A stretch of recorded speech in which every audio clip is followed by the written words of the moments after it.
3.5 years ago, I made one of the best decisions of my life. As my New Year's resolution, I gave up dieting, stopped worrying about my weight, and learned to eat mindfully. Now, I eat whenever I'm hungry, and I've lost 10 pounds. This was me at age 13 when I started my first diet. I look at that picture now and I think, you did not need a diet, you needed a fashion consult. But I thought I needed to lose weight. And when I gained it back, of course, I blamed myself. Now, for the next 3 decades, I was on and off various diets. No matter what I tried, the weight I'd lost always came back. I'm sure many of you know the feeling. As a neuroscientist, I wondered, why is this so hard? Obviously, how much you weigh depends on how much you eat and how much energy you burn. What most people don't realize is that hunger and energy use are controlled by the brain, mostly without your awareness. Your brain does a lot of its work behind the scenes. And that is a good thing, because your conscious mind, how do we put this politely, it's easily distracted. It's good that you don't have to remember to breathe when you get caught up in a movie. You don't forget how to walk because you're thinking about what to have for dinner. Your brain also has its own sense of what you should weigh, no matter what you consciously believe. This is called your set point, but that's a misleading term because it's actually a range of about 10 or 15 pounds. You can use lifestyle choices to move your weight up and down within that range, but it's much, much harder to stay outside of it. The hypothalamus, the part of the brain that regulates body weight, there are more than a dozen chemical signals in the brain that tell your body to gain weight, more than another dozen that tell your body to lose it. And the system works like a thermostat, responding to signals from the body by adjusting hunger, activity, and metabolism to keep your weight stable as conditions change. That's what a thermostat does, right? It keeps the temperature in your house the same as the weather changes outside. Now, you can try to change the temperature in your house by opening a window in the winter, but that's not going to change the setting on the thermostat, which will respond by kicking on the furnace to warm the place back up. Your brain works exactly the same way, responding to weight loss by using powerful tools to push your body back to what it considers normal. If you lose a lot of weight, your brain reacts as if you were starving. And whether you started out fat or thin, your brain's response is exactly the same.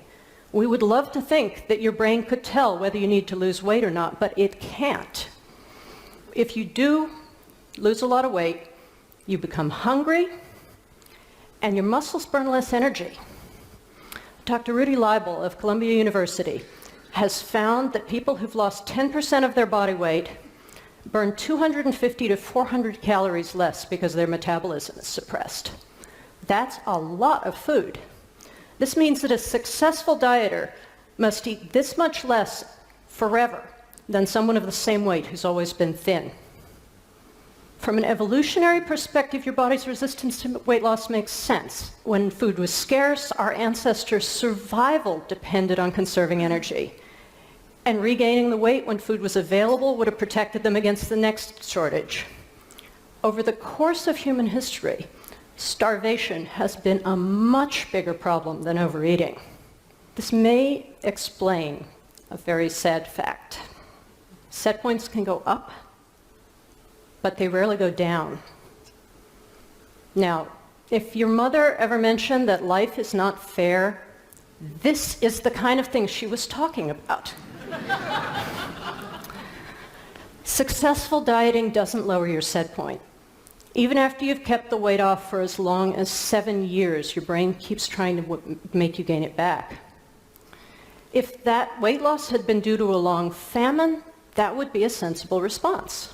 In our modern world of drive-through burgers, it's not working out so well for many of us. Several long-term studies have shown that girls who diet in their early teenage years are 3 times more likely to become overweight 5 years later, even if they started at a normal weight.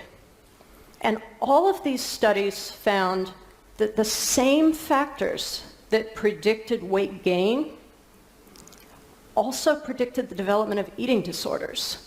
The other factor, by the way, those of you who are parents, was being teased by family members about their weight. So don't do that.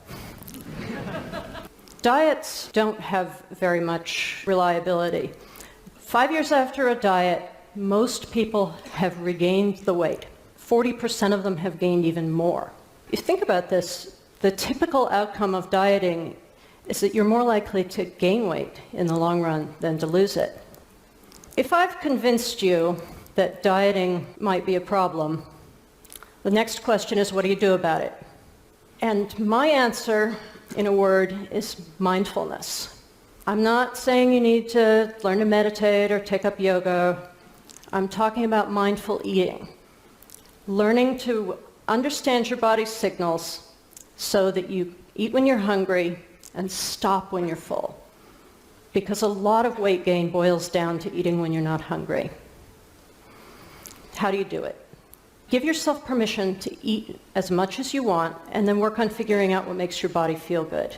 Sit down to regular meals without distractions. Think about how your body feels when you start to eat and when you stop, and let your hunger decide when you should be done. I should say that this approach to eating probably won't make you lose weight unless you often eat when you're not hungry. But doctors don't know of any approach that makes significant weight loss in a lot of people. And that is why a lot of people are now focusing on preventing weight gain instead of promoting weight loss. Let's face it, if diets worked, we'd all be thin already. Why do we keep doing the same thing and expecting different results? Diets may seem harmless, but they actually do a lot of collateral damage. At worst, they ruin lives. Weight obsession leads to eating disorders, especially in young kids.